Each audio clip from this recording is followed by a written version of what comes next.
Selamat pagi, jemaat yang saya kasih dalam Tuhan. Kita boleh bersyukur pada pagi hari ini, kita berkumpul bersama, kita boleh memuji nama Tuhan. Dan tiba saatnya kita akan belajar firman Tuhan. Di mana firman Tuhan ini kita akan mengangkat satu tema, yaitu the power of the gospel, atau kuasa dari Injil.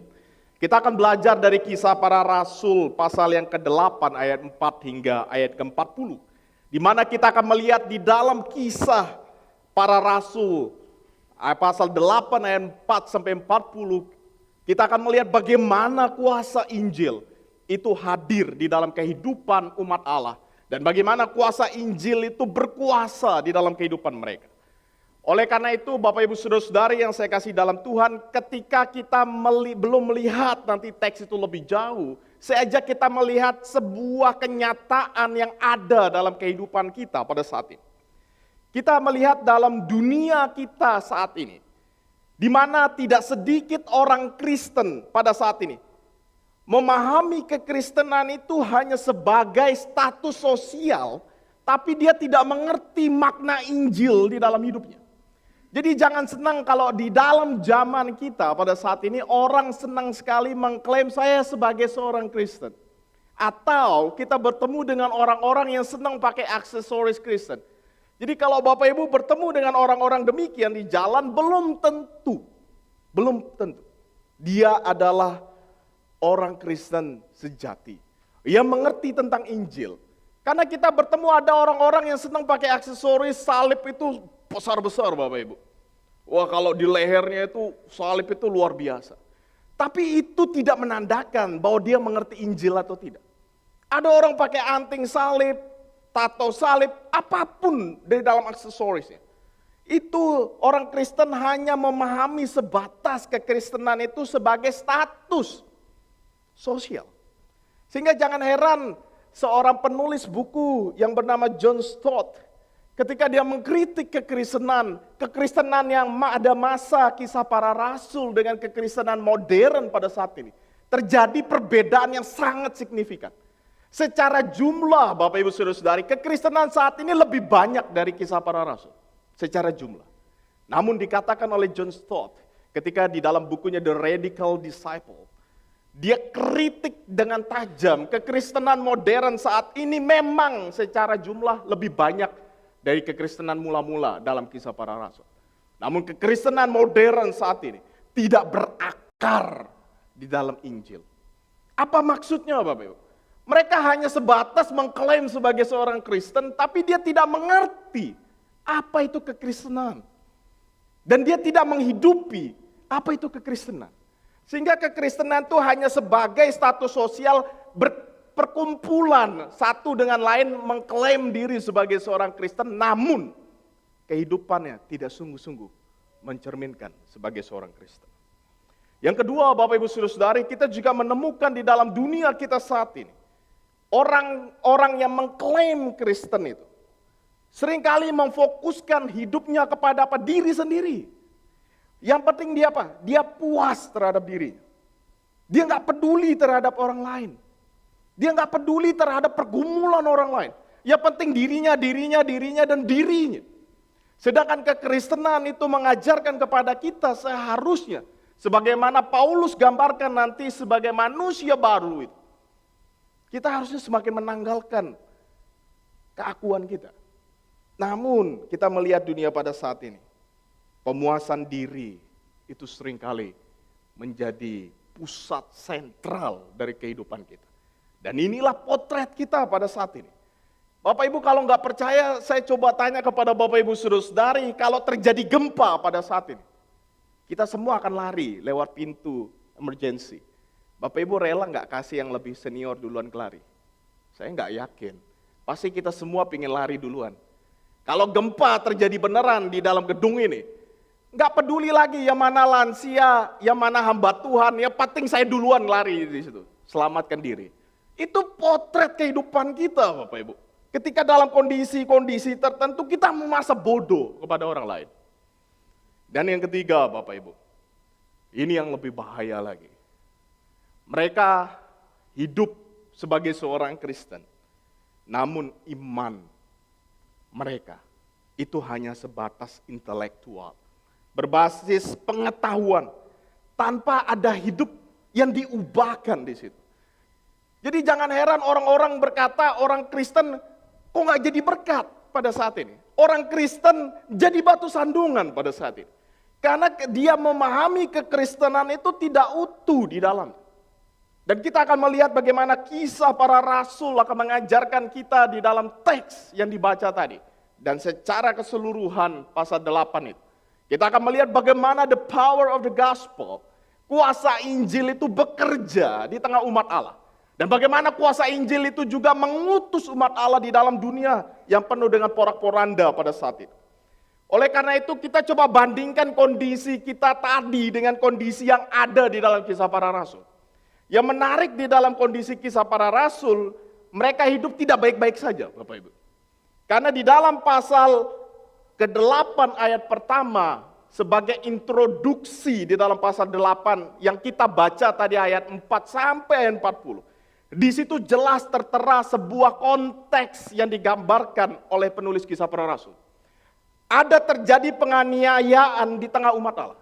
Penganiayaan yang digambarkan di dalam ayat yang pertama di dalam pasal yang ke-8 bukan penganiayaan biasa. Di dalam terjemahan Indonesia di situ dipakai apa? Penganiayaan yang hebat, Bapak. Sesuatu yang nggak bisa dibayangkan di dalam umat Allah. Mereka merasakan sebuah penderitaan yang luar biasa pada waktu itu. Itu yang digambarkan di dalam setting teks yang kita baca. Bahwa umat Allah bukan hidup di dalam kenyamanan. Namun terjadi sebuah penganiayaan yang besar di dalam hidup mereka. Dan kita bisa melihat juga di dalam kisah yang kita baca tadi. Keimanan kepada Allah tidak meresap ke dalam esensi kehidupan. Tapi hanya sebatas pengetahuan. Dan kita akan melihat bagaimana nanti itu kisah itu ada Simon yang digambarkan. Yang luar biasa. Dia kenal Allah dikatakan.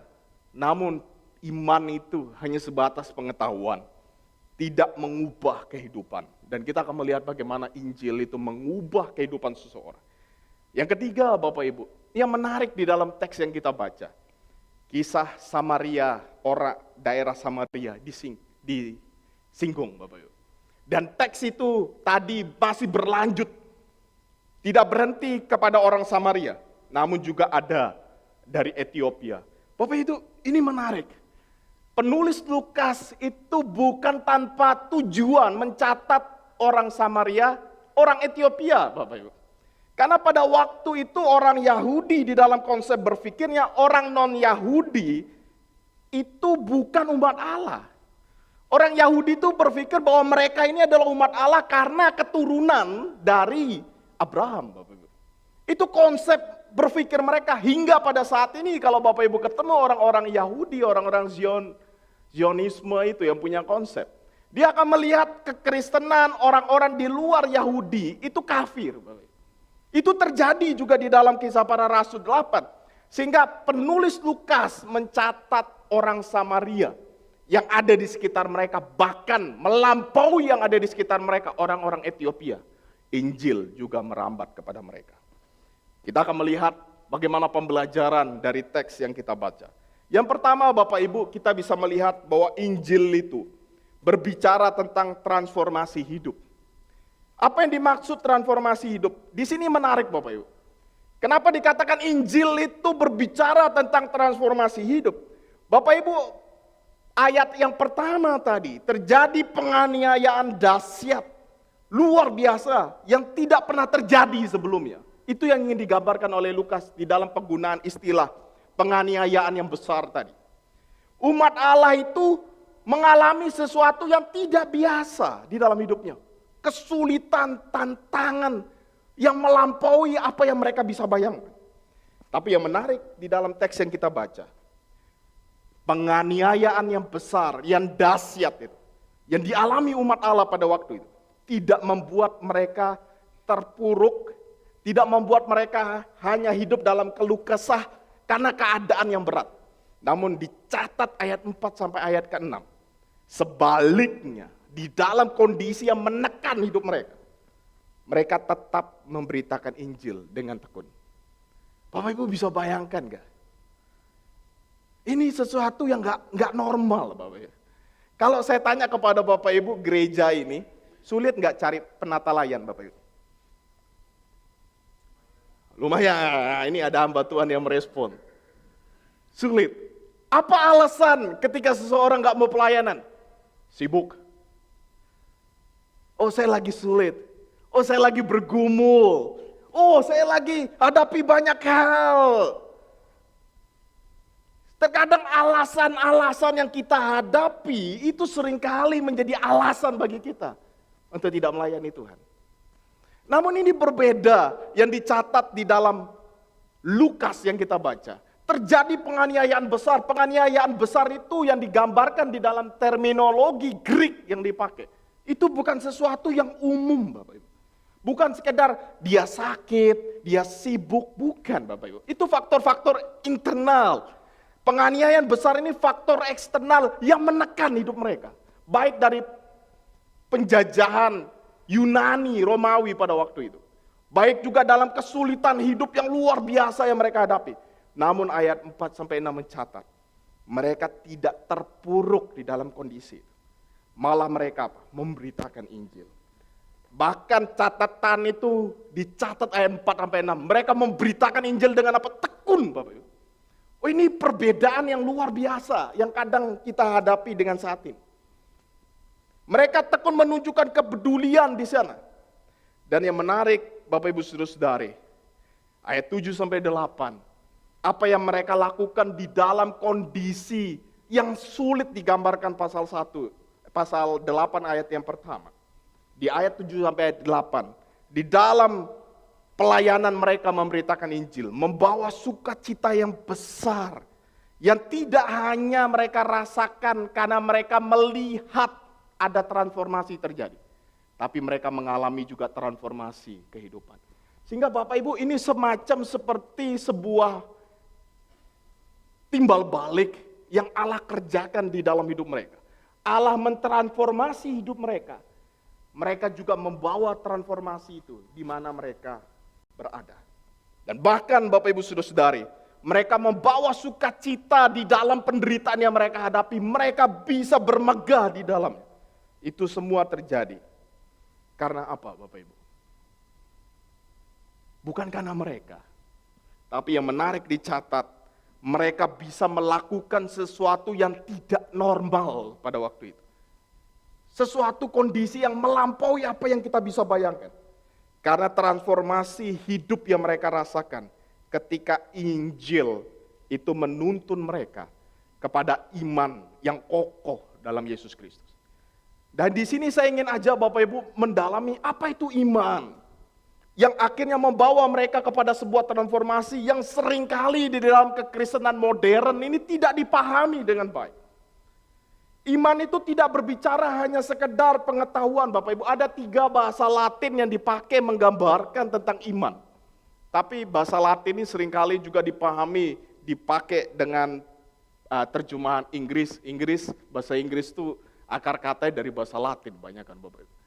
Sehingga kalau Bapak Ibu perhatikan ada dipakai 3 istilah notitia, assensus, fiducia. Itu menggambarkan keutuhan dari iman. Kenapa terjadi transformasi hidup kepada umat Allah pada waktu itu? Karena iman mereka kepada Yesus. Iman seperti apa? Iman itu adalah anugerah Allah, kita tahu Bapak Ibu. Tapi iman yang merupakan anugerah Allah itu seperti apa? Iman yang di dalam anugerah Allah itu bukan sebatas pengetahuan. Ada pengetahuan di dalamnya, ada notisia digambarkan.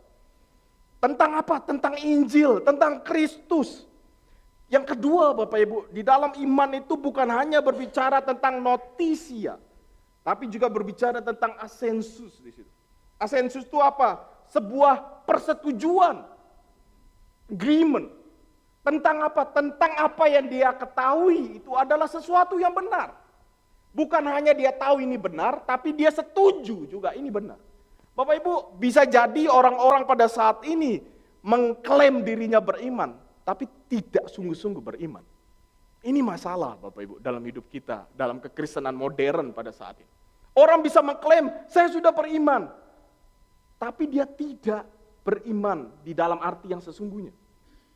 Karena iman itu bukan hanya bicara, saya tahu tentang Yesus. Kalau Bapak Ibu bilang saya tahu tentang Yesus, iblis aja tahu tentang Yesus. Itu masalahnya Bapak Ibu. Iblis itu tahu tentang Yesus. Kalau Bapak Ibu baca dalam pencobaan Yesus di padang gurun, iblis itu tahu tentang Yesus.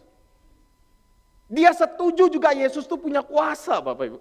Itu masuk ke dalam notisia, ada asensus di dalamnya. Bisa jadi kekristenan modern pada saat ini tidak terjadi transformasi dalam hidupnya. Karena dia hanya tahu iman itu hanya notisia, asensus. Dia tahu Yesus itu adalah Tuhan, dia setuju Yesus itu adalah Tuhan. Tapi tidak pernah terjadi di dalam hidupnya dengan poin yang ketiga tadi. Fidusia itu tidak terjadi. Fidusia itu yaitu apa? Surrender. Menyerahkan hidupnya kepada apa yang dia yakinin dan apa yang dia setujui. Bapak Ibu, iman itu kompleks, bukan sekedar I believe. I believe itu punya makna yang lebih dalam di dalamnya. Yaitu apa? Sebuah pengetahuan, sebuah persetujuan, dan sebuah penundukan diri terhadap apa yang dia yakin. Bapak Ibu, yang fidusia ini, iblis nggak ada. Sehingga sama sekali ingin dikatakan, iblis tidak beriman sama sekali. Karena ketiga hal ini, jikalau tidak ada di dalam iman kita, kita sama sekali tidak beriman kepada Tuhan. Ini istilah yang dalam Bapak Ibu, karena ketiga hal inilah yang sebenarnya yang mengubah seseorang, mentransformasi hidup seseorang. Dan ini adalah anugerah Allah. Bapak Ibu, iman itu mendorong seseorang untuk memiliki kepedulian terhadap sesama. Jadi iman itu tidak hanya berbicara tentang saya, dan saya.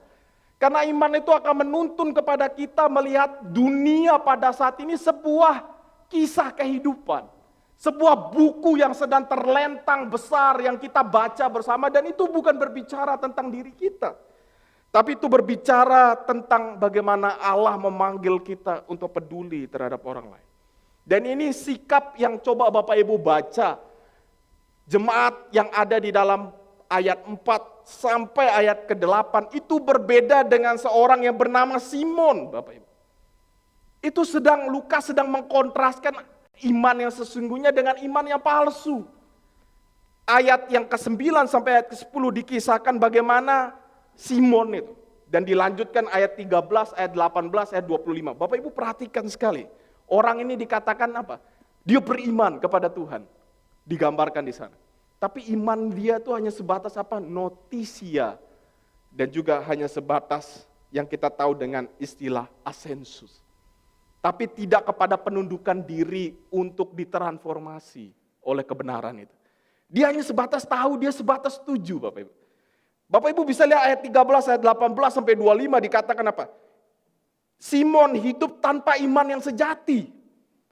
Kita lihat bagaimana yang dia fokuskan apa dirinya, kekayaan dia, popularitas, itu yang dia pikirkan Bapak Ibu.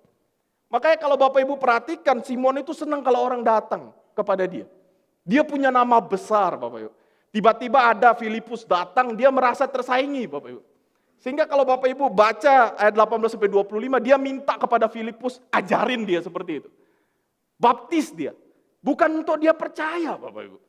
Tapi supaya apa? Supaya dia bisa melakukan sama seperti yang Filipus lakukan. Melakukan sesuatu yang besar dikatakan. Mujizat-mujizat yang besar. Dia ingin seperti itu, tapi bukan untuk kepada kemuliaan Allah. Tapi untuk kemuliaan diri. Itu Simon. Iman yang demikian ini kadang hadir di dalam kekristenan modern. Dan itu bukan iman sama sekali. Bapak Ibu. Ketika kita hidup hanya diri kita, dan diri kita sama seperti Simon yang dikatakan di sini. Dia bahkan rela mau bayar uang kepada Filipus. Oh Filipus ajarin saya seperti kamu. Supaya apa? Saya bisa lakukan sesuatu mujizat yang besar. Supaya apa? Nama saya makin terkenal. Makin banyak pengikut saya. Makin banyak yang tunduk kepada saya. Makin banyak saya dapat uang. Itu pikirannya Simon Bapak. Kadang kita juga kekristenan modern saat ini. Senang pelayanan. Supaya apa? Wah, ini ternyata hebat ya bisa nyanyi. Oh, ini hebat bisa khotbah. Oh, ini hebat alat musiknya dan sebagainya.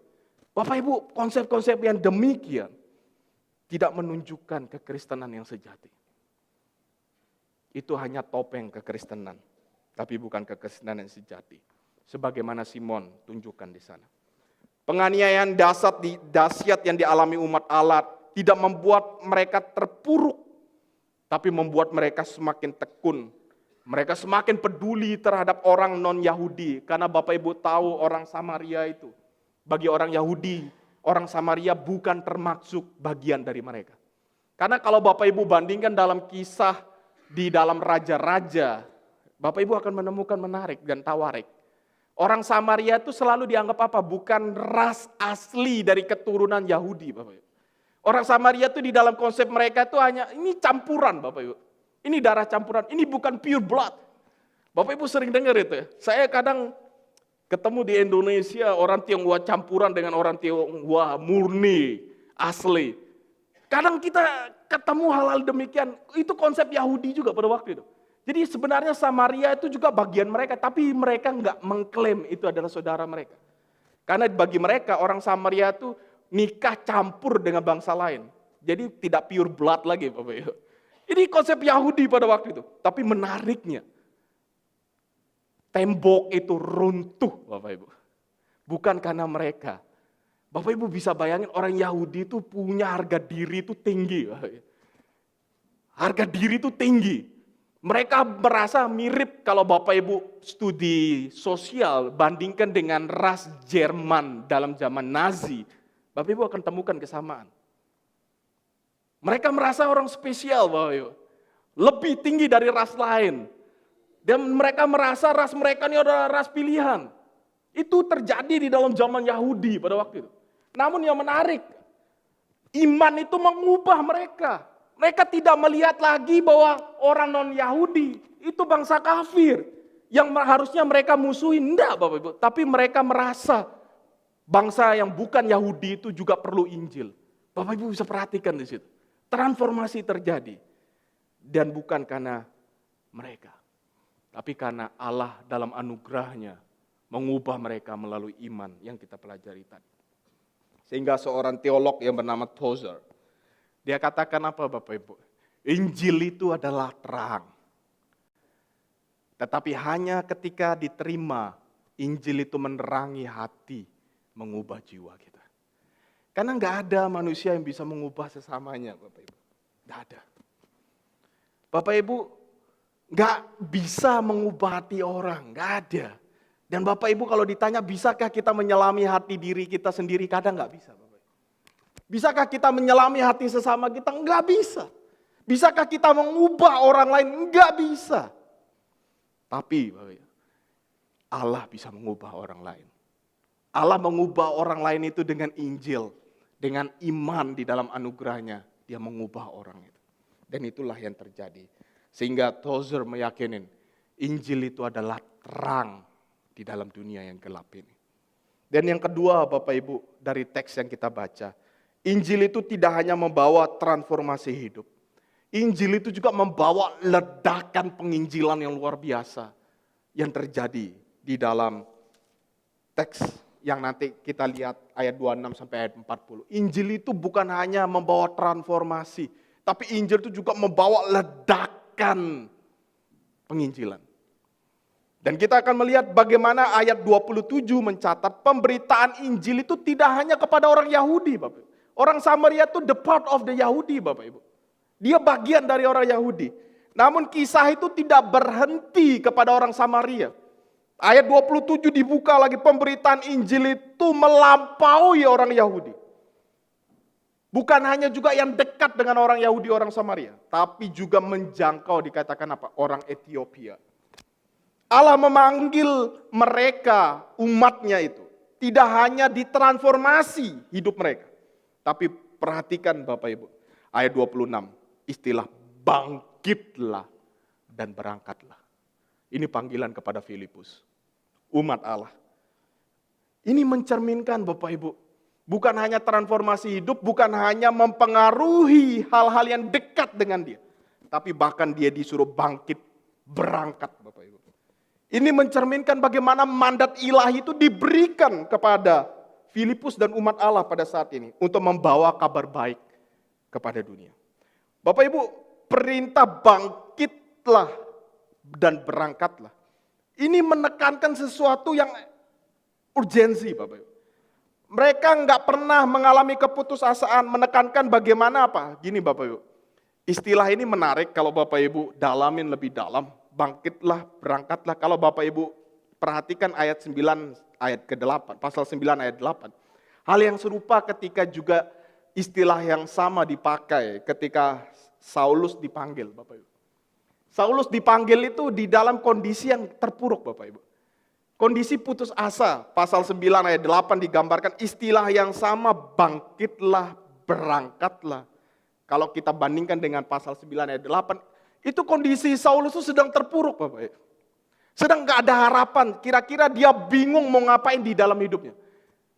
Hal yang serupa juga dipakai ayat 26, ketika transformasi Injil terjadi di dalam hidup mereka, mentransformasi hidup mereka.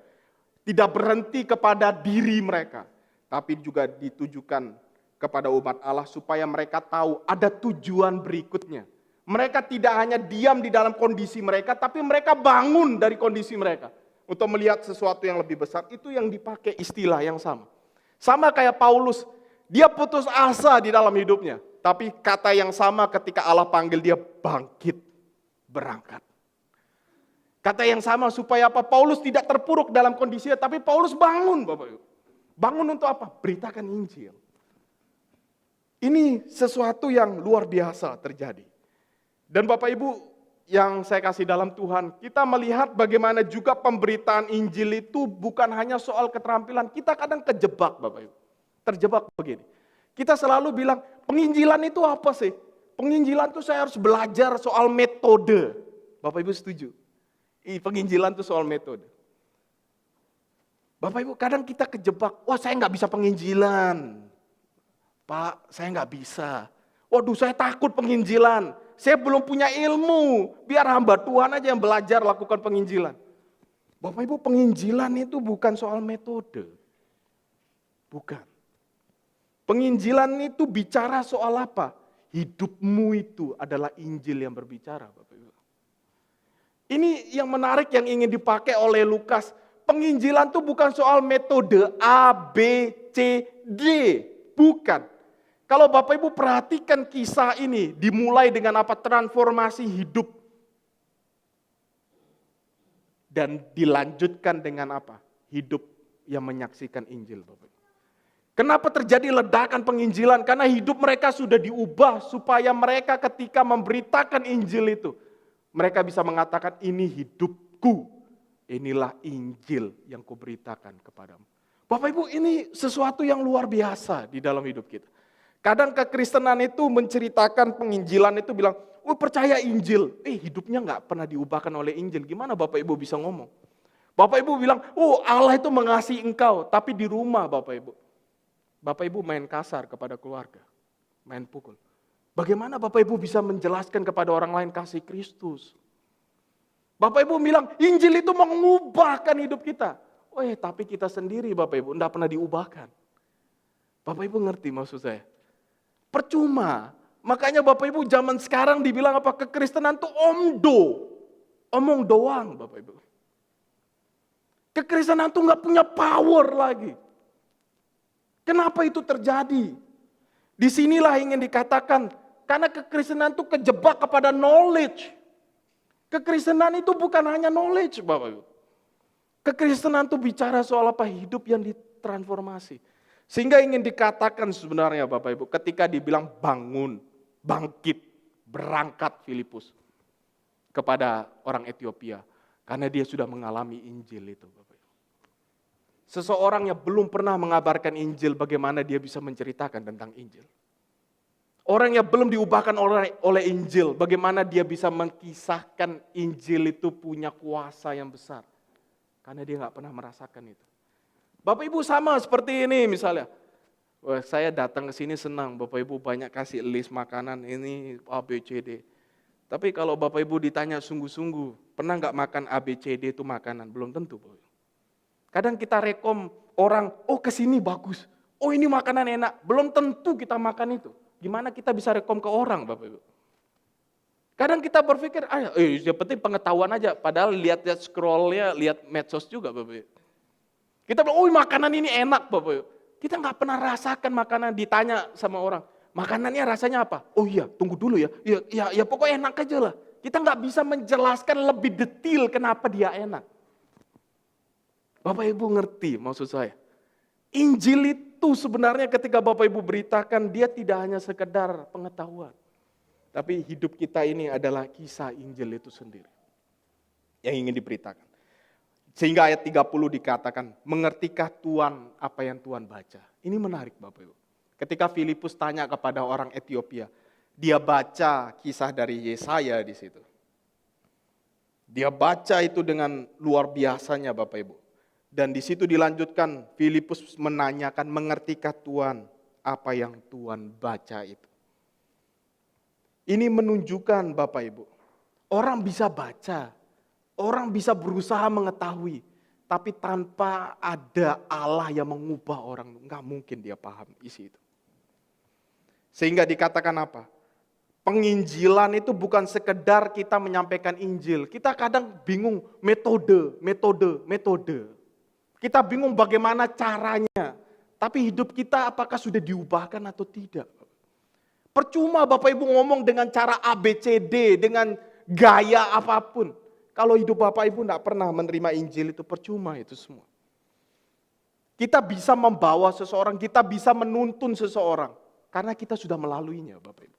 Karena perhatikan Bapak Ibu, ini sama dengan ayat 30 tuh. Mengertikah Tuhan apa yang Tuhan baca? Bahkan dilanjutkan lagi, bagaimana aku dapat mengerti kalau nggak ada yang menjelaskan kepadaku, kata orang Ethiopia itu.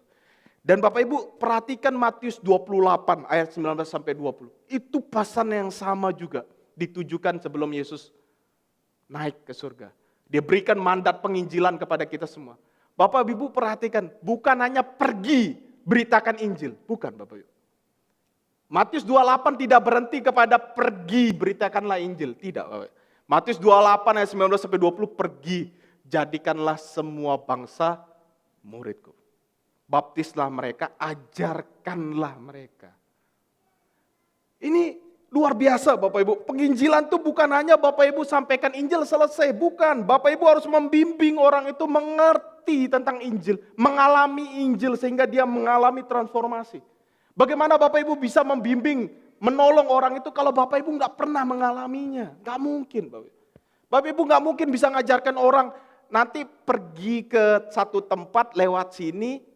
Jalur ini kalau bingung bisa ke sini. Kalau Bapak Ibu bisa nunjukkan jalan itu, Bapak Ibu pernah melalui jalan itu. Bapak Ibu bisa menjelaskan orang yang sedang sakit, Bapak Ibu pernah mengalaminya dan Bapak Ibu melewatinya. Bapak Ibu bisa ajarkan kepada orang. Itu yang sebenarnya berbicara kenapa Injil itu bicara soal ledakan penginjilan. Karena Injil itu tidak berhenti kepada diri saya, tapi memanggil saya untuk menuntun orang lain mengalami hal yang sama. Seperti yang saya rasakan. Disinilah yang dikatakan discipleship itu terjadi. Bapak Ibu. Karena Injil itu punya kuasa yang luar biasa. Dan Bapak Ibu, saudara-saudari yang saya kasihi. Allah sering menempatkan kita dalam situasi tertentu. Allah sering menempatkan kita dengan tujuan yang lebih besar. Kadang kita mengalami sakit yang luar biasa. Kita mungkin saat ini Bapak Ibu mengalami sakit puluhan tahun, belasan tahun. Bapak Ibu berdoa, kok sakit saya nggak selesai-selesai. Bapak Ibu mungkin bergumul di dalam keluarga yang luar biasa sampai belasan puluhan tahun Bapak Ibu alami. Bapak Ibu sudah bilang, Tuhan saya capek. Harus berapa lama lagi? Bapak Ibu mengalami itu semua. Bapak Ibu hidup di dalam lingkungan yang sulit. Itu ada tujuan ilahi yang besar. Supaya apa? Ketika ada orang lain mengalami hal serupa, Bapak Ibu bisa tolong melalui pengalaman Bapak Ibu. Dan itulah Injil yang Allah kerjakan dalam hidup Bapak Ibu. Dan Injil itu membuat kita peka, peduli terhadap orang lain. Kepercayaan orang Ethiopia dikatakan apa? Dengan segenap hati, ayat 37. Itu mengarah kepada iman yang sempurna. Segenap hati itu bukan berhenti kepada knowledge, tapi juga kepada persetujuan dan penyerahan diri. Dan inilah Bapak Ibu, pada akhirnya ayat 39, hal yang serupa juga terjadi di dalam perikop sebelumnya kepada orang Samaria. Terjadi sukacita yang besar. Bapak Ibu, sukacita kita itu bukan karena kita mendapatkan harta dunia yang ada pada saat ini. Sukacita kita ketika hidup kita diubahkan. Dan hidup diubahkan ini mengubahkan hidup orang lain. Itu adalah sukacita yang besar. Karena tidak ada satupun orang yang bisa mengubah orang lain. Hanya Tuhan dalam diri kita. Sehingga Charles Spurgeon, dia mengatakan, menjadi seorang pemenang jiwa adalah hal yang paling membahagiakan di dunia ini. Tidak ada harta yang lebih besar di dunia ini yang bisa membuat kita bahagia. Kecuali kita dapat memenangkan jiwa bagi kemuliaan Tuhan. Dan dengan setiap jiwa yang Anda bawa kepada Yesus, rasanya seperti mendapatkan surga baru di bumi ini. Ini luar biasa Bapak Ibu. Charles Spurgeon mengingatkan kita pada saat ini, apapun kondisi kita, situasi itu tidak membuat kita mundur. Tapi membuat kita semakin sadar, Injil diperlukan di dalam dunia ini. Karena Injil adalah kekuatan Allah yang mengubahkan seseorang. Oleh karena itu Bapak Ibu Saudara-saudari, panggilan kita, mari kita alami kuasa Injil itu. Yang mengubah hidup kita, bahkan mentransformasi dunia kita. Yang kedua, biarkanlah ledakan Injil itu terjadi di dalam hidup kita. Ledakan Injil itu berarti meledakkan apa yang ada di sekitar kita. Punya kuasa pengaruh yang besar. Agar kita bisa membawa kabar keselamatan itu kepada semua orang. Marilah Bapak Ibu Saudara-saudari, Tuhan tolong kita, Tuhan berkati. Dan saya akan akhiri dengan sebuah kisah sederhana Bapak Ibu. Bapak Ibu pernah mendengar C.S. Lewis? Saya rasa Bapak Ibu pernah dengar. Kalau Bapak Ibu nggak pernah dengar, Bapak Ibu pernah baca atau nonton Narnia Bapak Ibu. Mungkin kita ada yang pernah dengar, Narnia. Itu kisah masterpiece yang dibuat oleh C.S. Lewis. Dan yang kedua ada teman baiknya Bapak Ibu yang bernama J.L. Tolkien. Itu juga nulis buku Lord of the Ring. Bapak Ibu pernah juga baca atau Bapak Ibu pernah nonton filmnya. Yang nanti ada sequelnya itu Hobbit, The Hobbit. Bapak Ibu, mereka berdua tuh sahabat sejati. Mereka tuh penulis non-fiksi yang luar biasa pada waktu itu. Ketika C.S. Lewis mengenal Tuhan, Bapak Ibu, dia bawa J.L. Tolkien itu. Di dalam keputusasaan pergumulan waktu itu. Dia bawa Tolkien itu mengenal Allah. Mereka berdua yang mengenal Allah di dalam iman itu mengubah hidup mereka, C.S. Lewis dan Tolkien.